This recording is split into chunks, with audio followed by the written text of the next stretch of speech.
Hey, what's going on, everybody? Welcome to another episode of Unquestionably Raw. And today we have Keith Smith back with us, and we are going to preview the Boston Celtics. So, the first question for you, Keith, looking at this roster, what do you think the rotation is going to look like? Starting five, bench, and maybe some interesting battles to fill out the last couple roster spots. So I think the starting five is going to be pretty well settled. You're going to see Amir Johnson and Al Horford at the two big spots, Jay Crowder and Avery Bradley on the wing, and Isaiah Thomas will run the point. And then off the bench, your main guys will probably be, assuming he's healthy enough to play out of the gate at the start of the year, will be Kelly Olynyk at one of the big spots. Jonas Jerebko will be on the other side of that. And then you're going to have Gerald Green will get some run in there, Jaylen Brown, as well as Marcus Smart. And then they'd like to work Terry Rozier. So that's obviously 11 guys. So somewhere somebody's going to fall out of that. My guess is it'll probably be Rozier who falls out early just because he's more of a point guard at this point than he is anything else. There's just not going to be a lot of minutes behind Smart and Isaiah at that spot. Battles. Jaylen Brown's going to have to hold off Gerald Green for the backup three spot. That's going to be something they're going to have to work on. But Brad Stevens has said a lot, which is kind of interesting.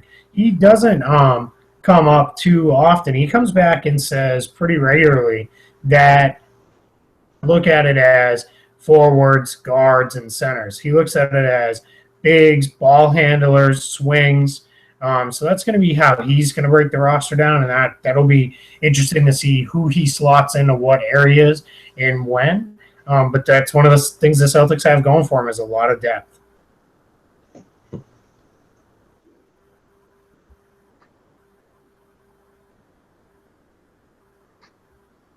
Yeah, that sounds good to me too.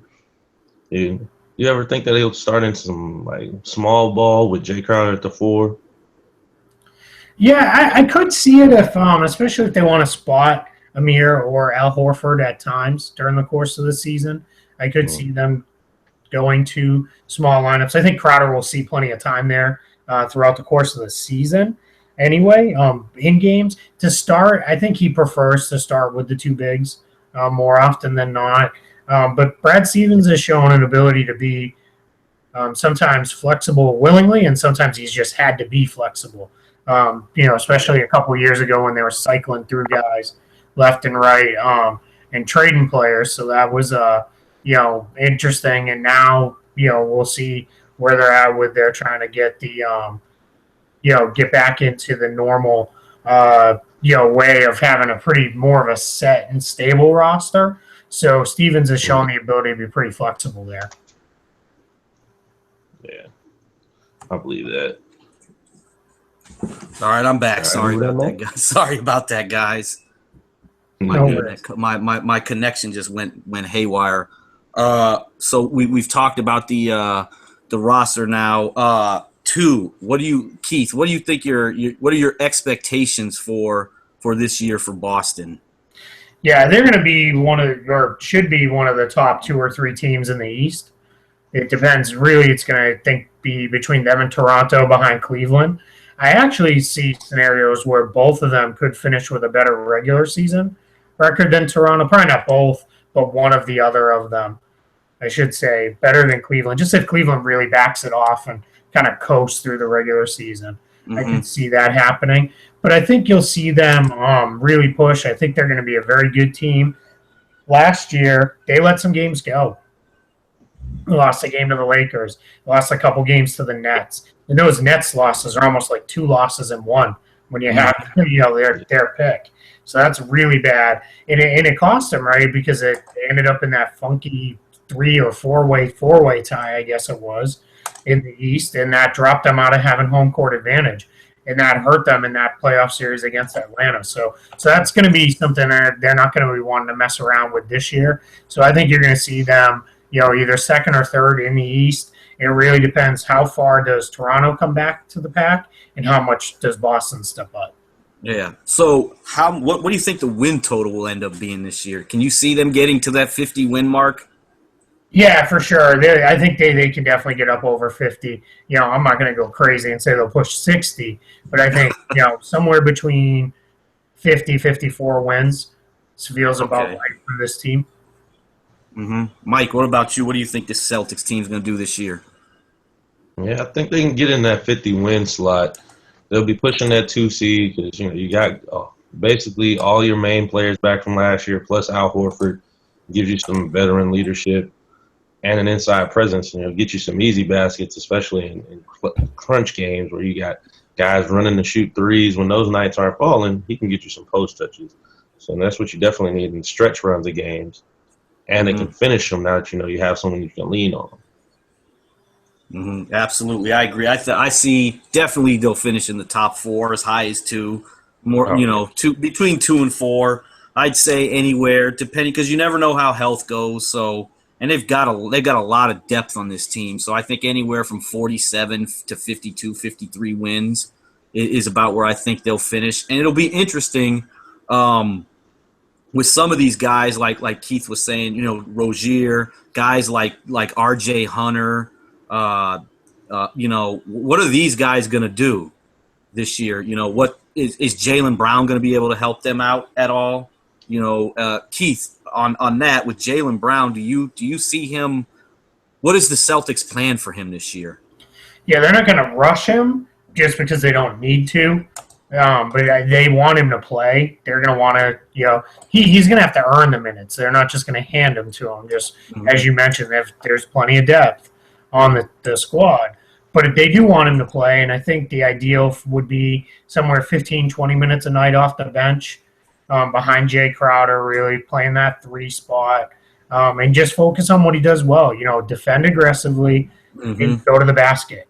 That's where he needs to be. And he really has a great, kind of role model mentor in front of him in Jay Crowder. Their games aren't completely dissimilar.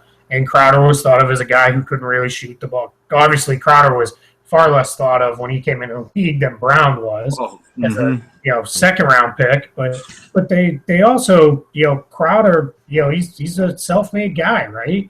He worked very hard at his game, developed a very good jump shot, and that beyond the jumper, they've got a lot of things in common. Both are decent ball handlers. Both are aggressive. Both aren't afraid at all to go to the basket. So I think that's what they want to see Brown do. Kick him, 15, 20 minutes a night, come in, play really, really hard for those minutes. If you make some mistakes, It's not the end of the world. Yeah, and he's in a good situation, too, playing on a winning team. Yeah. He's not asked – because a lot of number 3 picks come in and they're asked to do a lot. So he's not really going to be – he's just going to be asked to go out there, play hard, play some defense, get to the basket, draw some fouls, and just, learn how to play the NBA game. So I think this, yeah. What about you, Mike? What do you see Jaylen Brown doing this year? I see him trying to get comfortable this year because he's got that good situation that you talked about, but also he was built as more of a guy that can make plays as well. Because with Isaiah Thomas being your main guy that can do those things, you need one off the bench that can do that when he goes out of the game, that can attack the paint, do some other things. Hopefully he'll round his game out into that because he would attack the glass in high school and at Cal to finish, but can he make those plays for somebody else? And that's not going to depend on him like the 6th man or anything like that, but it'll be solid for him. So do we think that so if he's going to do that, what about Marcus Smart? Does that make him more of kind of like a shooting guard then, just out there to defend some of the bigger guards? Because Marcus Smart hasn't really shown that he's that playmaker. That I think some people might have thought he was going to be. Yeah, he talked about that at Media Day today, that his offensive focus this year was running the pick and roll, running the team, getting them in their sets. The good thing is, if you watch the Celtics offensively, they don't run your typical point guard-driven offense. Point guard might come up, get them set into the set, but then it's from there, it's free-flowing and it's movement. And Brad Stevens' big thing is all 5 players on the court need to be able to pass. And that was a big reason why they went and got Amir Johnson 2 years ago. Amir Johnson's a really underrated passer. A lot of people don't give him that credit. in that part of his game. Al Horford, a very good passer, ball mover, knows what to do with the ball when he gets it. It doesn't stick. So that's going to be the thing with Marcus. Marcus also talked a lot about making plays off the dribble and being able to get into the basket area, make plays, find guys. So I think you're going to see him improve that part of his game a little bit. And I think they're going to hand the reins to him, at least out of the gate, off the second unit to say, you're going to be the lead guard on the second unit. Go get it done. If you can't get it done, that might be where then you see them go to Terry Rozier, who has shown some of that ability. So would that mean then, obviously you're still going to play Marcus Smart because he's so good defensively. So would they just slide him over to the 2 then? Yeah, there's Brad Stevens loves that group. His eyes light up every time he talks about the group that includes Crowder, Smart, and Bradley together on the perimeter. It's basically almost it doesn't matter who you have at the bigs because they're going to create havoc, for opposing ball handlers and wings. So that's anytime he talks about that, you see him get a big smile on his face. So he'll go to that lineup quite often. Oh, we got Gonzo. You there? Yes, sir. We'll give him a minute. Hey, so we were just talking. We're into that second question. Your expectations this year for the Celtics? I think they'll move from maybe a 4 seed to possibly a 3, or maybe stay at 4. Don't get me wrong. I like the addition of Horford. I like the addition of Gerald Green because that provides a little bit of shooting. But I don't see Horford as a huge upgrade. It's going to push them to being a contender. I don't see it. And the reason why I say this is because I saw what he did in the playoffs last year with Atlanta. He didn't look like too much of anything. So, like I said, good coaching, and they have a pretty decent roster. They'll make the playoffs. That's most definitely though. Okay. And we also talked about Jaylen Brown a little bit. What do you think he'll provide this team this year? What do you think his role will be off that Celtics bench? He might be able to give him maybe 8 to 10 points a game. I don't see him being a big. I watched a few of his highlight tapes, and I'm looking like he's a decent player. I'm not expecting too much. I don't know. I really don't understand why they picked him. Anyway. That's a shock to me, especially when they were looking to possibly get. They said they had all these picks that they could trade for, and they're gonna get a good draft pick. I just thought it would have been more intelligent. It would have been a more intelligent decision to choose somebody like what's his name, Chris Dunn from Minnesota, and use him as trade bait to get a bigger. Because Jaylen Brown, I just see Jaylen Brown as a big trade bait, and I didn't see him as really making that team. I didn't see it as improving the team that much more. Yeah, I think, and Keith, you may be able to help out on this, but just from a lot in some mock, there was all this talk that the Celtics really did all along like Jaylen Brown. That kind of was their guy at 3, and I know a lot of people you could get him at 8 or 9. Yeah, so I don't think moving back was an option. They already had 3 first-round picks. The last thing they needed was another one. And I think most other teams knew that as well, so I don't think you're going to see them get that opportunity. So there wasn't really a chance to move back. So they went with the guy that they liked best out of that prospect group, right? I think most people agreed it kind of dropped off somewhere from 3 to 8. It was a jumble, and then back behind 8 is where it was, dropped off into a lesser, caliber player. So they went with them. There definitely was time when it looked like they were going to draft Chris Dunn, exactly what Gonzo was saying, and look to trade him and use him as trade bait. And they had pretty deep, in-depth discussions with a couple of different teams that just didn't go, where they wanted, or they were going to have to give up too many other assets. And Danny Ainge is, it's not that he's unwilling to trade those Brooklyn picks, the swap rights this year, and then the Brooklyn pick next year, completely unprotected, owned by Boston. But it's going to have to be for the right player if they're going to make that kind of move, and that deal just hasn't been there in his estimation yet.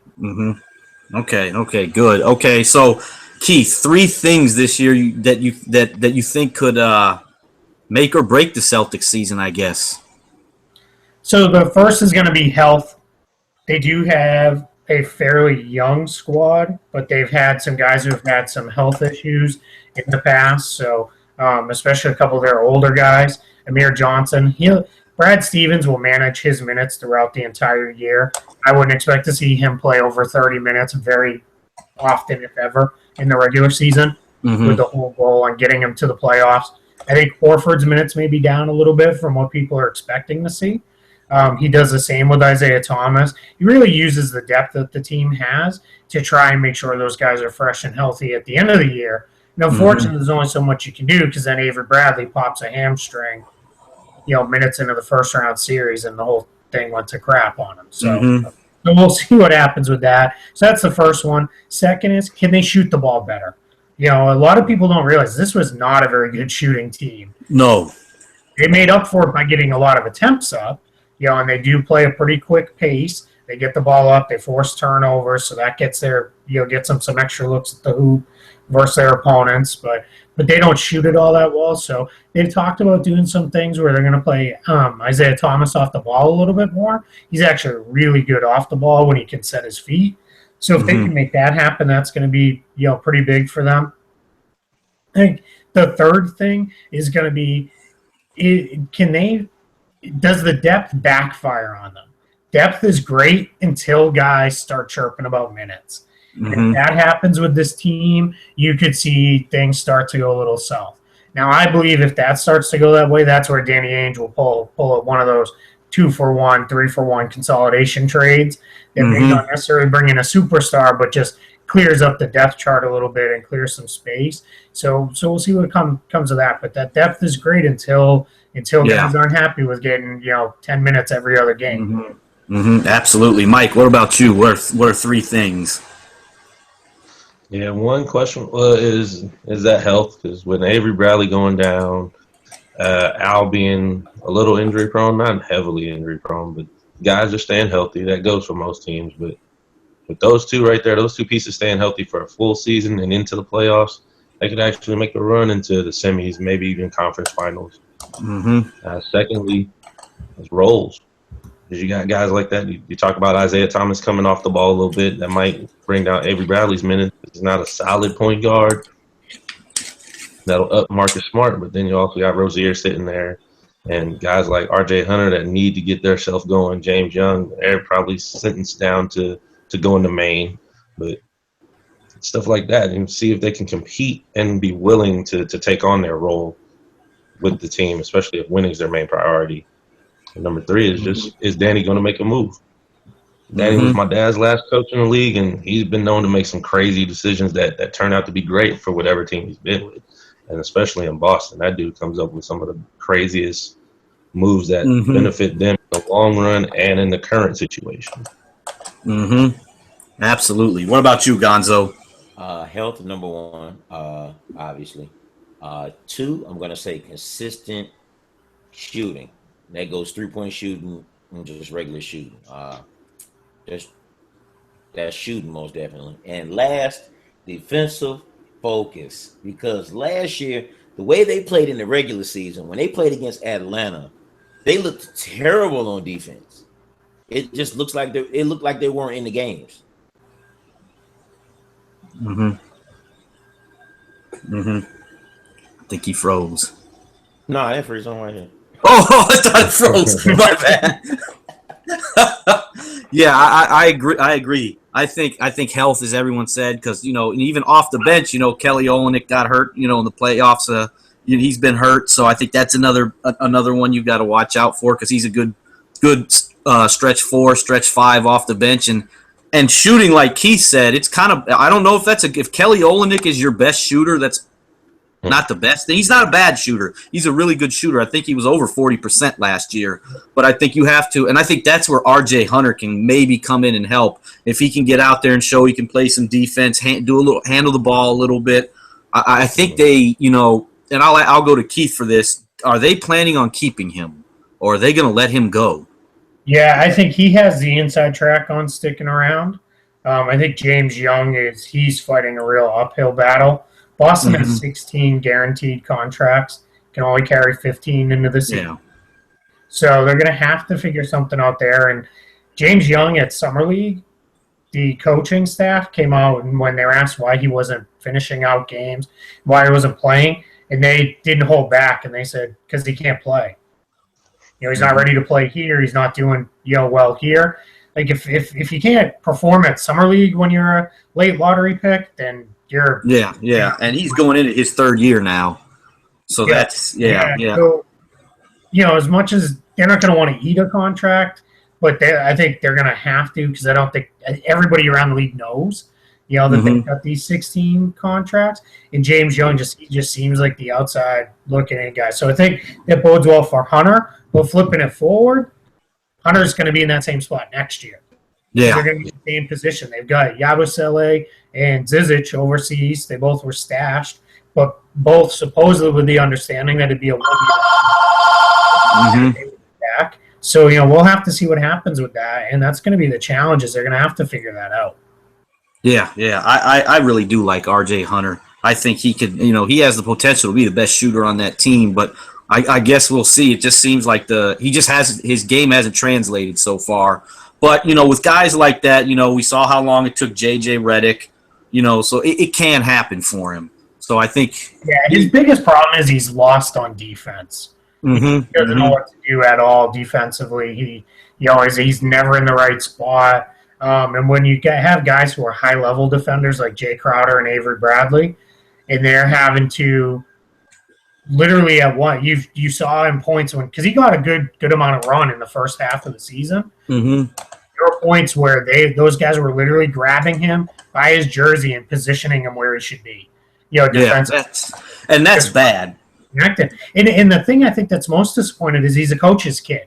Yeah. If nothing else, he should be able to listen and understand what on the floor. Even if he's not the quickest, he doesn't move his feet as well. At least be like that. J.J. Redick that's the thing. He's not a great defender, but he's always in the right spot. He learned at Duke. Yep. You think that R.J. Hunter would be a high IQ guy, but if he's lost and doesn't know where he's at on the floor, that means he's missing rotations. And he's when he's playing off his man, he's on the. That's bad. That's horrible. He's really gonna have to improve on that. But so I want to throw this out there to everybody, and I'll go to you first on this, Keith. With Al Horford in now, they got arguably the number 2 free agent this offseason was Al Horford. I think most people would say that. So what do you see him really just elevating them to that next level, getting him? Does he bring them, would they win 48 games last year?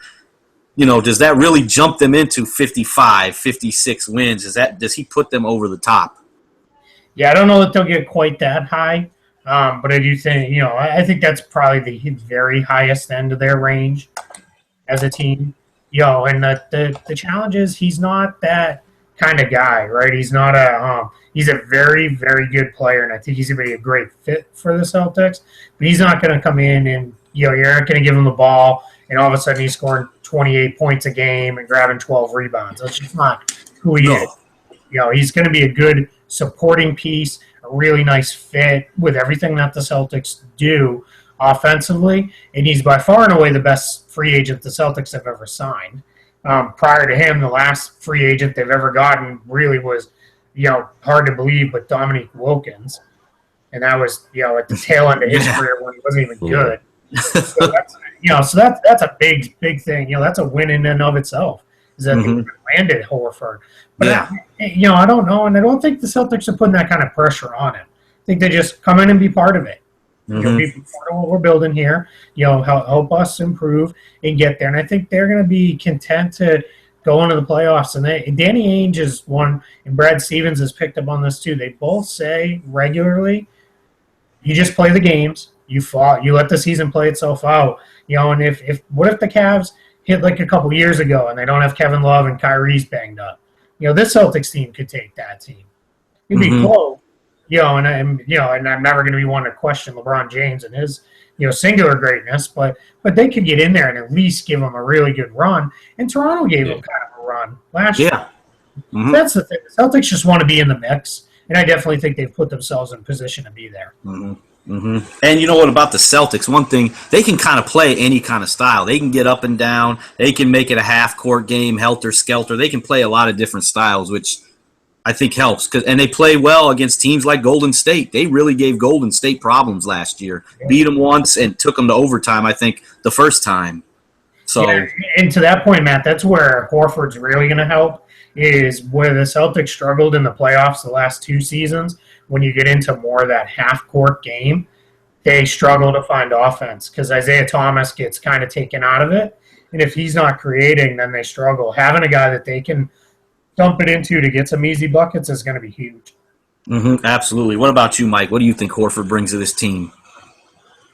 Yeah, that solid leadership. That slow it down when you need to. You can't play fast with Golden State the whole game. When you need easy baskets, there's an easy one right there. And just that solid presence. Because you got guys that haven't been in those situations, haven't been in the Eastern Conference Finals yet. That's what they're trying to get to. They want to move up to the next level. He's a guy that's been there. He can take them. Absolutely, absolutely. Gonzo, what do you think Horford brings to this ball club? I think Horford brings a post presence, a guy who can knock down a 15-foot jump shot. He's better than Jaren Sullinger was on defense. I think he's light years ahead of him. So to say they reach 50 wins is very possible. He does improve the team. I must say that he does improve the team. And like he said, if Kevin Love or Kyrie Irving goes down with Al Horford on the Celtics team, they could easily beat Cleveland. Absolutely. I think I don't know if he's going to jump that win total up a huge amount. Maybe I would say 50 is about as most as I think they'll win. I wouldn't be surprised if they win 48 again. But I think they got Horford for the playoffs. You know, he's a guy that can help you win 4 out of 7. You know, he can step out even to the three-point line in the corners, hit some threes, spread the floor, play some defense. You can dump it to him down low, and he can get you a bucket. Like Mike said, the leadership, you know, he's been to the conference finals. He's won college championships. So I think he's really going to help the Celtics out in that. And I think that's really why they brought him in for the playoffs, not so much the regular season. And as Keith said, his minutes may be down a little bit, and I think Al Horford's probably fine with that because he seems like the ultimate team guy. So he's going to accept that role, you know, especially what he did in Atlanta. All those guys there, they took less shots. So I think he'll be fine there. So now I'm going to go to our last question. Keith, one bold prediction for the Celtics. I'll go with a bold prediction. I'll say that they get the 2 seed, that they win up over 50 games, probably about 50. Let's give them 53 wins. And that they take that 2 seed, and that they do end up making the Eastern Conference Finals versus the Cavs. Okay, very good. What about you, Mike? Yeah, that's where I'm heading. They got to get that 2 seed, beat the Raptors in the semis, make the conference finals, and they could even push the Cavs to 6. Okay, yes, conference finals, 6 games, yes. Gonzo. I'm gonna go with a different prediction. Ben Till, I think that's how you pronounce his last name. Yeah. Yep. Providence. He'll average 10 points a game. Nice. Hey, if you watch this guy play, this guy can knock down a jump shot. He can shoot.